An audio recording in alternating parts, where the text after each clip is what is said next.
I politely asked my daughter-in-law not to smoke. On Christmas Day, my son slapped me. 15 minutes later, karma arrived. I arrived at Darren and Nicole's house on Christmas evening, with a pie I had baked that morning, and the red wool scarf my husband used to wear when he still believed winter was something you faced together. The house looked perfect from the outside, white lights aligned like they had been measured with a ruler, wreath centered on the door as if symmetry itself could keep trouble out. Inside, everything shined the way homes do when they are prepared for photographs, not for people. I stood there for a second longer than necessary, adjusting my grip on the pie, already feeling like I had brought the wrong thing to the wrong place. Nicole opened the door, looked down at what I was holding, and her smile stopped halfway to her eyes. "Homemade again?" she said, not bothering to lower her voice. "You really don't ever change, do you?" I stepped in, without answering, because answering only ever made things worse, and Darren took the pie from my hands like it was something he needed to put somewhere out of sight. "Just put it on the counter and sit down." "Mom," he said quietly, the way people speak when they are already irritated, "let's not make tonight harder than it needs to be." That sentence told me exactly where I stood. I was not a guest, not family to be welcomed, but an inconvenience to be managed. I did as I was told, set my coat on the chair I was apparently allowed to use, and sat down with my hands folded like a child, waiting to be corrected. The living room smelled like pine and cinnamon candles, strong enough to make my chest tighten just a little, and I felt the familiar ache in my lungs that never quite leaves anymore. I cleared my throat softly, more out of habit than complaint, and Nicole's head snapped toward me with a look that said my body was already doing something wrong. She did not ask if I was okay. She just turned away, as if the sound itself offended her. Darren busied himself adjusting the music, avoiding my eyes, already choosing peace with his wife over peace with his mother, even in these smallest moments. I had rehearsed a simple request in my head during the drive over, something polite, something reasonable, because my doctor had been clear and I had learned the hard way not to ignore him. I planned to say it gently, after dinner perhaps, when everyone was calm, but the words stayed stuck behind my teeth, because the room made it clear that even breathing required permission. Nicole moved around the space like she owned not just the house but the air in it, straightening decorations that were already straight, glancing at me as if checking whether I was still where I belonged. I felt small in a way that had nothing to do with age and everything to do with being tolerated instead of loved. I had raised Darren to say please and thank you, to stand up when someone entered the room, to know that respect was not something you turned on and off depending on who was watching. Sitting there, listening to him laugh at something Nicole whispered, I wondered when exactly that version of him had slipped away. My chest tightened again, and I took a slow breath, reminding myself that this was just a visit, just one night, and that I could endure it the same way I had endured so many other things, by staying quiet. If you are listening to this, and you have ever felt that same tightening, that moment where you realize you are present but not wanted, I want you to know that your feelings matter, and if you feel that justice deserves celebration, smash that hype button and let stories like this stay alive, echoing far, far away, because your support helps bring understanding and love to those who deserve it, and it reminds people like me that we are not invisible. Thank you so much for listening, and please keep listening. Nicole reached into her purse and set a pack of cigarettes on the coffee table like a deliberate choice, not an accident, the plastic crinkling loud enough to feel like a challenge. She glanced at me, then away, as if daring me to say something. I felt the weight of my doctor's words pressing against my ribs, the warning about smoke and lungs, and how damage does not need much encouragement to get worse. I opened my mouth, then closed it again, because the room had already taught me that speaking came with consequences. Darren noticed the cigarettes and said nothing, which was its own kind of answer. I watched Nicole tap one out and hold it between her fingers without lighting it yet, waiting, testing how far she could go. My throat burned, and I swallowed, telling myself I could handle a little discomfort for the sake of keeping the peace, because that had been my role for years. Still, something inside me shifted when she placed that pack there so deliberately, not hidden, not apologetic, but bold, as if my comfort and my health were less important than her right to do whatever she pleased. I looked around the room, at the framed photos of holidays past where my face appeared smaller each year, edged closer to the margin, until finally I was barely there at all. The house was warm, the decorations flawless, but the air felt thin. As Nicole's lighter clicked once, not yet igniting, I thought to myself that tonight I was only asking for one thing, one small courtesy, and that the way they responded would tell me everything I needed to know about where I stood in their lives now. I did not become unwelcome overnight. It happened slowly, through a series of moments so small that each one could be explained away, until one day I realized that everything I was had become an embarrassment to them. Darren likes to believe the distance between us started because I am old-fashioned, because I do not understand how things work anymore, as he once said. The truth is simpler and more painful. I refused to help him lie when lying would have made his life easier. When Darren and Nicole were buying the house, Darren brought papers to my kitchen table and spoke too quickly, the way people do when they hope you will not ask questions. He wanted me to co-sign and confirm numbers that were not true, just a few details adjusted so the loan would move faster. I read every line because that is how my husband taught me to live, and I told Darren I would not sign. His face hardened in a way I had never seen before. He said I cared more about paperwork than my own son. Nicole laughed and said I enjoyed playing saint. That was the first time I felt it, the shift where honesty became betrayal in their eyes. It did not end there. A year later, Darren went to a work celebration and drank more than he should have. He called me late, his voice loose, insisting he was fine to drive. I heard the lie in his breathing and called a rideshare to his location. Someone from his office saw the car pull up, and the next week Darren was called in and warned. He came to my house furious, pacing my living room, telling me I had humiliated him. I reminded him that he was alive. He said that was not the point. From that day on, every time something did not go his way, I became the reason. They wanted my protection, but only if it stayed invisible. They wanted saving without truth, help without consequence. Nicole's resentment grew quieter but sharper. She built her life online, photos of church on Christmas morning, captions about gratitude and blessings, the image of a moral family. In reality, she smoked in the house, cursed when she was angry, and treated kindness like a weakness. Once, when I asked gently if she could smoke outside because my lungs were not what they used to be, she stared at me as if I had insulted her mother. Later, I heard her tell Darren that I looked down on her, that I thought I was better than them. All I had done was ask for air. To Nicole, boundaries were attacks, and my calm refusal to argue made her feel powerless. She could not control me, and that frightened her. What they never understood was that my silence was not approval. I did not argue because arguing had never changed them. I did not apologize when I was not wrong, and that made Nicole furious. She wanted tears, begging, proof that she mattered more than my principles. Instead, I gave her steadiness, and she interpreted that as judgment.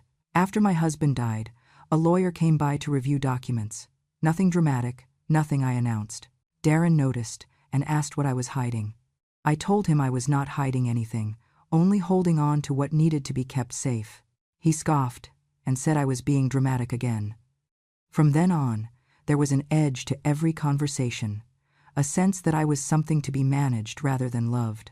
The deepest wound was realizing that my values were the real offense. I believed in truth even when it was inconvenient, in protecting people even when they hated you for it, and in respect that did not depend on performance. Darren and Nicole wanted the appearance of goodness without its cost. Every time I refused to pretend, I reminded them of what they were not living up to. So they shrank me, spoke over me, treated my presence like clutter.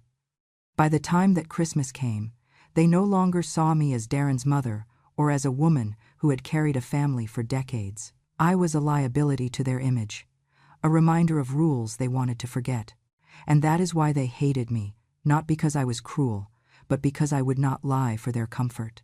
Nicole turned the music up just enough to make conversation feel optional. The song was cheerful, all bells and soft voices, the kind meant to suggest warmth without requiring it. She lit a candle and moved it an inch to the left, then another to the right, adjusting the table as if perfection could be arranged by hand. I watched her work, noticing how every movement was deliberate, how she wanted the room to look like something other people would envy. Darren hovered nearby, nodding at her decisions, checking his phone, present in body but absent in responsibility. I sat where I had been placed and reminded myself that I was here because they wanted me to be here, or at least because they wanted something I still represented. The irony was that they needed me more than they admitted, and yet they treated me like a favor they regretted granting. When Nicole handed me a stack of napkins, I folded them the way I always had, careful and neat, the way my mother taught me when hosting meant caring about the people at your table. Nicole watched for a second, then reached over and refolded them, sharper, tighter. "No, not like that," she said, her voice flat. "It makes the table look sloppy." I pulled my hands back, heat rising to my face, and nodded as if I had made some terrible mistake. Darren did not look up. He did not say my name. He did not say, "Thank you." In that moment, I understood that silence had become his shield. As long as he did not speak, he did not have to choose. And yet, he had already chosen. I tried to contribute something light, something safe, and mentioned a Christmas when Darren was little, when he insisted on sleeping under the tree because he believed Santa might come early. I smiled at the memory before I finished the sentence. Darren cut in quickly, his tone sharp enough to stop me cold. "Mom, don't," he said. "Nobody wants to hear old stories right now." The word old landed harder than the rest. Nicole smiled without looking at me, pleased that he had done the work for her.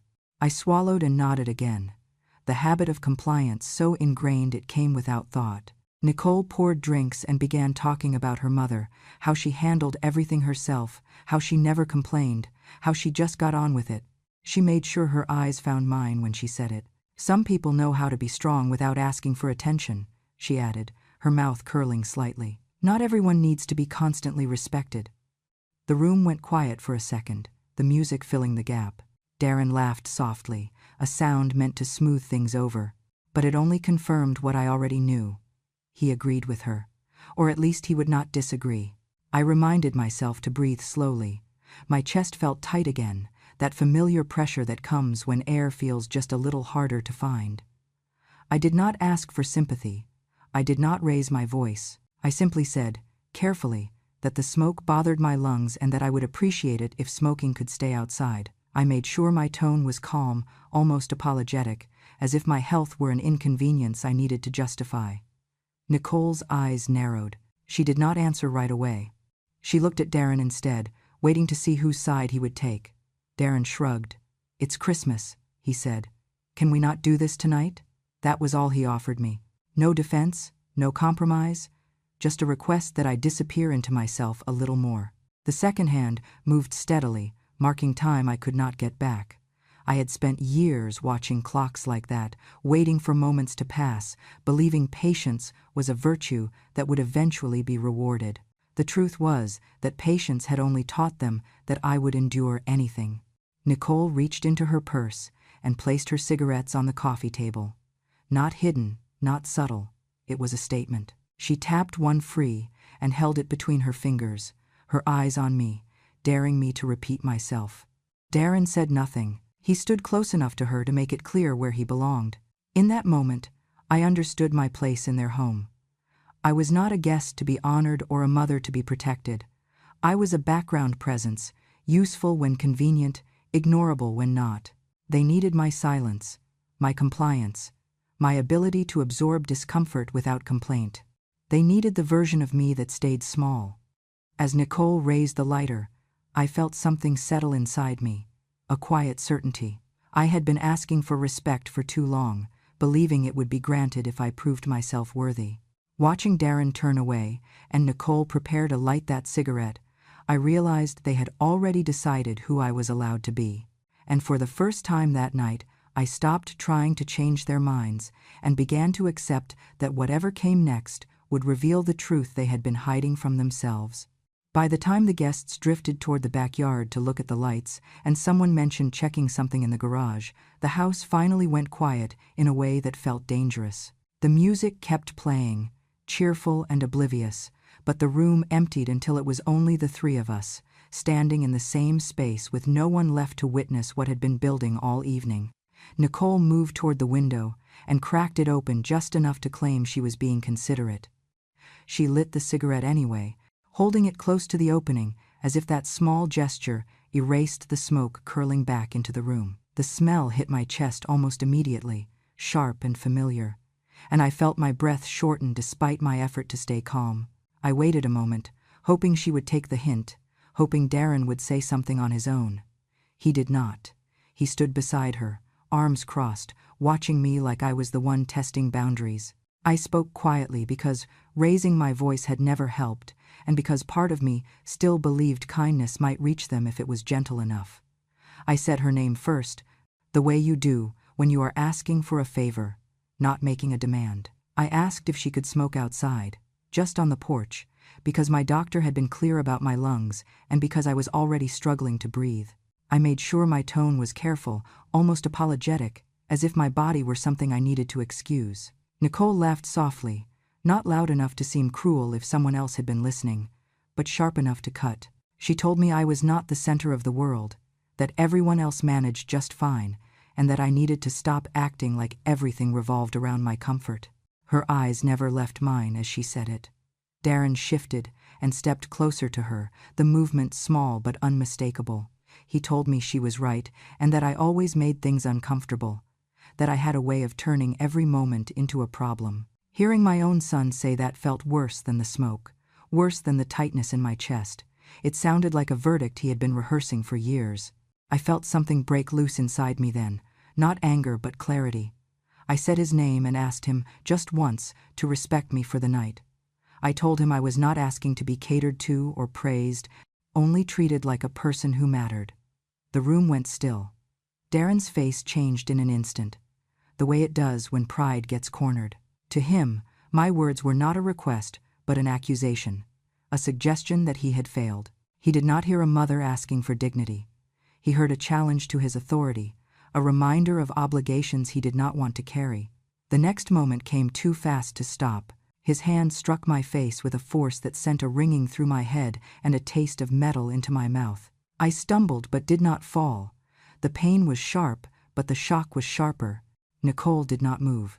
She watched, expression cool, and said that this was what happened when I insisted on playing the good person, that I always loved pretending to be the victim. I stood there with my ears buzzing, feeling the heat spread across my cheek, and waited for the tears that usually followed moments like that. They did not come. What came instead was a hollow stillness. The hurt was real, but it was not the worst part. The worst part was understanding, finally and completely, that Darren had made his choice long before his hand ever touched my face.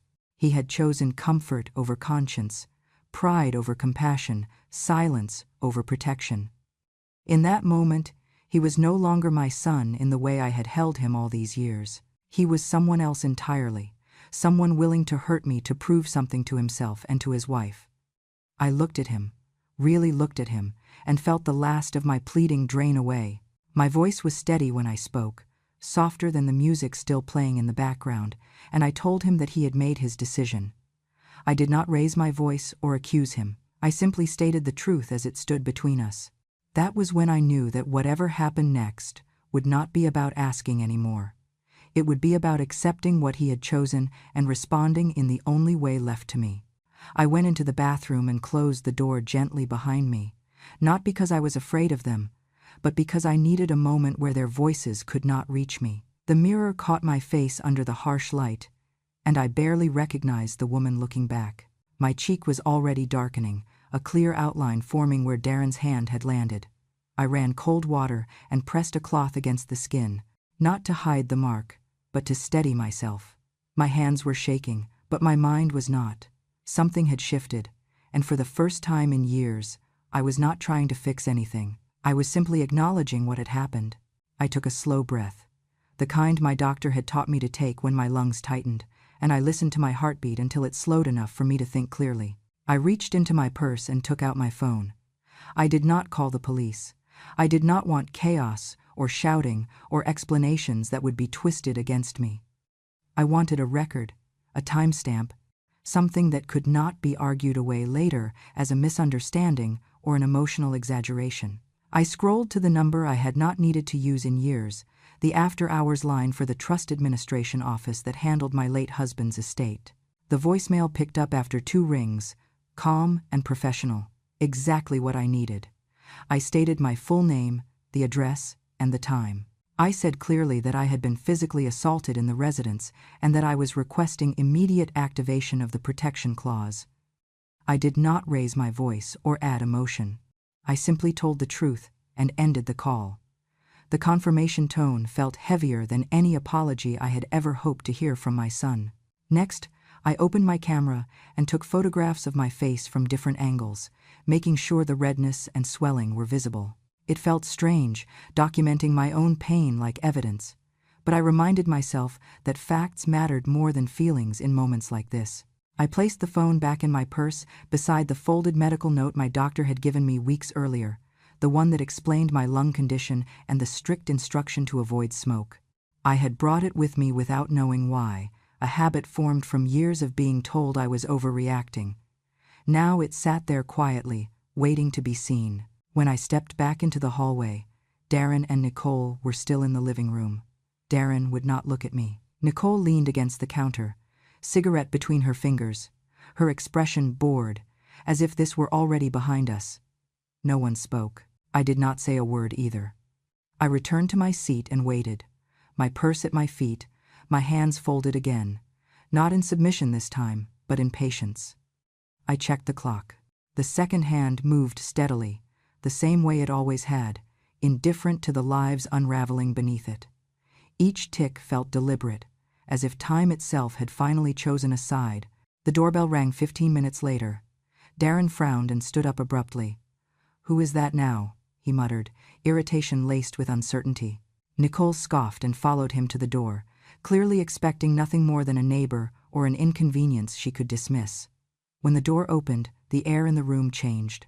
2 people stood on the porch, composed and professional, one holding a leather folder, the other carrying a small case.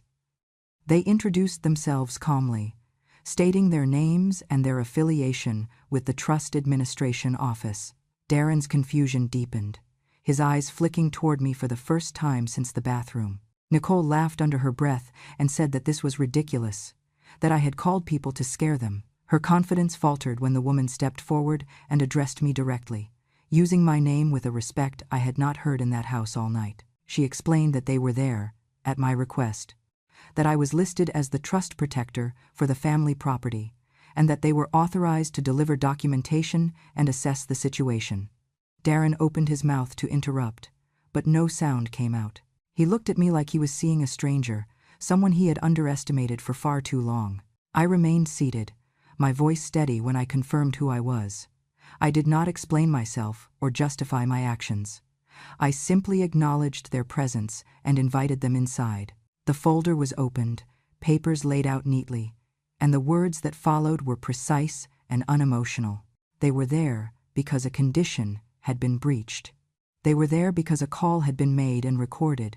They were there because what Darren had done was no longer just a family matter. As they spoke, I felt something I had not felt in years settle over me. It was not triumph or relief, it was certainty. For the first time that night, I was not asking for respect. I was standing inside it. They did not raise their voices, and that was what made the room feel smaller. The woman from the Trust Administration Office opened the folder and spoke as if she were explaining something ordinary, the kind of thing she likely explained every day. She said the house was not owned by Darren and Nicole in the way they believed.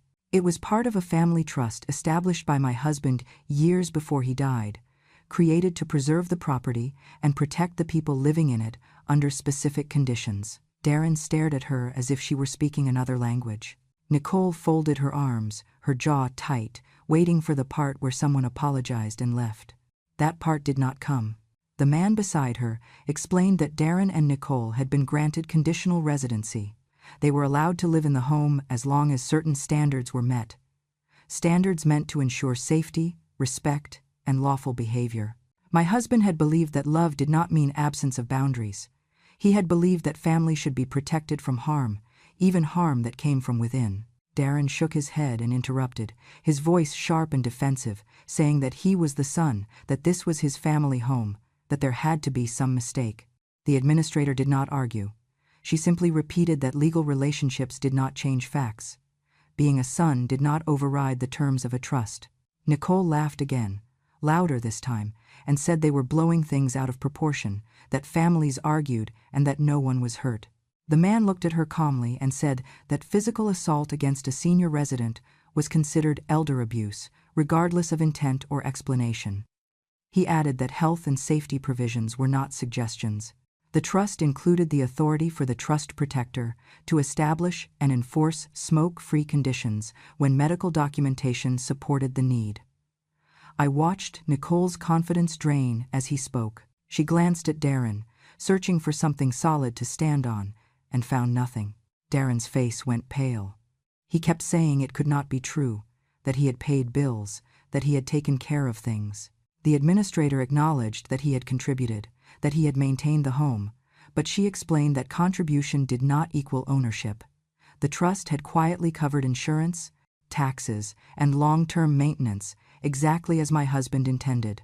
Darren looked at me then, truly looked at me, as if a curtain had been pulled back too fast. "You knew," he said, his voice cracking. It was not a question. I did not answer right away because I wanted to choose my words carefully, the way I always had. I told him that I had not hidden anything, that I had simply respected his father's wishes. I had believed Darren would grow into the responsibility that came with generosity. I had believed he would never put me in a position where protection needed to be enforced. The administrator laid out the violations without embellishment. Physical harm had occurred. Medical safety conditions had been ignored. The trust protector, that was me, had the authority to act when those lines were crossed. Darren pressed his hands to his temples, breathing fast, his certainty unraveling. Nicole tried to speak, tried to argue that this was an overreaction, that I was dramatic, that I had always exaggerated. Her words floated in the air and fell to the floor unheard. For the first time since I had walked through that door, no one was listening to her. Darren looked at me again and said my name the way he used to when he was a child, soft and confused. He said I could not do this to him. I stood slowly, my cheek still aching, my lungs still tight, but my spine steady. I told him that I was his mother and that nothing would ever change that. Then I told him the rest, the part that mattered most. I said that being his mother did not mean accepting violence or silence. It did not mean sacrificing my safety so he could feel powerful. I told him that he was my son, but that tonight he had chosen to act like a stranger. The words hung between us, heavy and final. Darren's shoulders sagged as if something essential had slipped out of reach. Nicole said nothing. The administrator gathered the papers neatly and explained the next steps, the timeline, the process, all of it delivered with the same calm professionalism. I listened, nodding when appropriate, not because I was eager for punishment, but because clarity had finally replaced confusion. As they spoke, I felt grief for the boy I had raised and resolve for the woman I had become. The house was quiet again, but this time the silence belonged to me. The administrator slid a document across the table, aligning it carefully, as if precision itself mattered. She explained that Darren and Nicole's right to remain in the house was being temporarily suspended due to a verified breach of the trust's conditions. The words were calm, measured, impossible to argue with. 72 hours were granted for them to vacate while the situation was formally reviewed, with the possibility of permanent removal depending on compliance and further findings. There was also a clause about no contact, activated automatically when physical harm had been documented.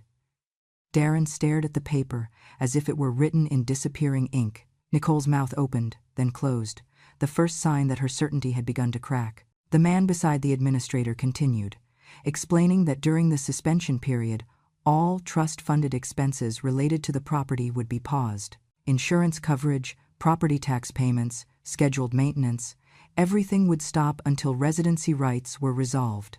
He said it the way someone reads a weather report, not cruel, just factual. Darren looked up sharply at that.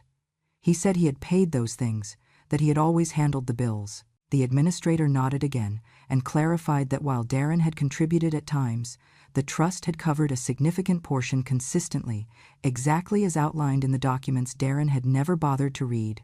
The silence that followed felt heavier than the blow I had taken earlier. Darren's face drained of color.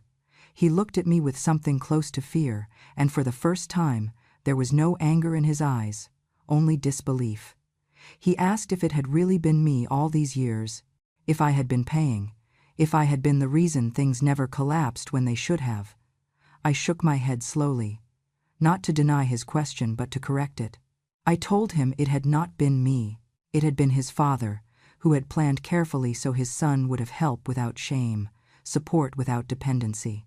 I told Darren his father had wanted to give him a foundation, not a throne. He had never intended generosity to become a shield for cruelty. Nicole let out a sharp breath and turned on Darren, her voice rising in panic rather than confidence. She said he had told her the house was his, that everything was handled, that there was nothing to worry about. She accused him of lying to her, of putting them in this position.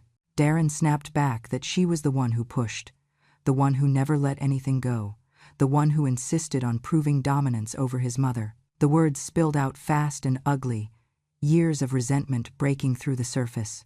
I watched them argue like strangers, the unity they had wielded against me dissolving under pressure. The administrator cleared her throat gently and reminded them that this was not a negotiation. The terms were clear, the violations documented, the timeline set. Darren tried to protest again, saying families fought, saying mistakes happened, saying this should stay inside the home. The administrator replied that violence stopped being private the moment it occurred. Nicole sank into the couch, her bravado gone, staring at the floor as if answers might be written there. Darren stood frozen, the weight of consequences finally settling on his shoulders. I felt no triumph watching them unravel. What I felt was a quiet confirmation that my years of endurance had not been meaningless. The truth had been there all along, waiting for the moment it could no longer be ignored. Darren looked at me and asked what he was supposed to do now, his voice small, almost childlike. I did not tell him. It was not my role anymore. I told him only that I would not be staying in a place where my safety depended on his moods. I told him I loved him, because that was true, but love did not mean protection from consequences. Nicole muttered something under her breath about overreactions and drama, but it carried no weight. The authority in the room had shifted, and she knew it. The administrator handed Darren a copy of the notice and explained the steps clearly one last time. When they finished, they stood and prepared to leave, offering me a respectful nod. I returned it, feeling the steady ground beneath my feet for the first time in a long while. As the door closed behind them, Darren and Nicole stood surrounded by the things they had assumed would always belong to them. The house felt different, not colder, but quieter, as if it had exhaled. Darren said my name again, but this time there was no accusation in it. I picked up my purse, feeling the familiar weight of my phone and papers inside, and realized that the power they had taken for granted was never theirs to begin with. It had always rested in choices, in boundaries, in the courage to stop pretending that endurance was the same thing as love. Darren asked if he could speak to me alone after the administrators left, his voice stripped of the edge it had carried all night. Nicole did not follow us into the hallway. She stayed where she was, staring at the floor, the cigarette forgotten on the table like a habit that had finally lost its power. Darren closed the door behind us and stood there for a moment, rubbing his hands together the way he used to when he was a boy who did not know how to begin an apology. He said my name softly, then said he was sorry and asked me not to do this, not to let everything fall apart. He said he had made a mistake, that he had lost his temper, that things had gotten out of hand. He said family should not be decided by paperwork. I listened without interrupting because I wanted to hear how far he would go without being stopped. When he finished, the silence felt honest for the first time that night. I asked him the question that had been sitting in my chest since his hand struck my face. I asked whether he was sorry for hitting his mother or sorry because he was afraid of losing the house. The words did not come out sharp. They came out clear. Darren opened his mouth and closed it again. He looked past me, then down at the floor, and finally at his hands. No answer came. Behind us, Nicole did not move. The quiet that followed felt heavier than shouting. It was the kind of quiet that settles when truth has nowhere left to hide. I did not press him. I did not need to. His silence told me everything. I told him that I loved him because that was true, and always would be. But love did not mean I would erase what had happened. I told him I would not live in a place where I could be struck and then expected to pretend it was nothing. I told him I would not fill my lungs with smoke in a house his father had built with care and intention. I said those things once, calmly, because boundaries do not need repetition to be real. Darren nodded without looking up. Nicole remained quiet, her confidence gone, her earlier contempt replaced by a brittle stillness. There was nothing left to argue. That night, I stayed. I stayed not because I needed to prove ownership, but because I needed to end the story where it began, on my terms. Darren and Nicole packed what they needed for the next few days and left without another word. The door closed, and the house settled into a quiet that did not feel empty. It felt earned. I turned off the music, opened a window to let the air clear, and stood in the living room for a long moment, breathing without effort. My cheek still ached, but my chest felt lighter than it had in years. I went to the kitchen and set the pie on the table. The crust had cracked slightly during the drive, and for once I did not mind the imperfection. I placed the red scarf beside it and looked at the framed photograph of my husband that I had carried with me all evening in my mind. I told him that I had kept my promise, that I had protected the home he loved from becoming a place where respect was optional. I told him that I had finally chosen myself without apology. The words did not feel dramatic. They felt right. Outside, the lights still glowed, and the wreath still hung centered on the door, but the house no longer felt like a display. It felt like a home again.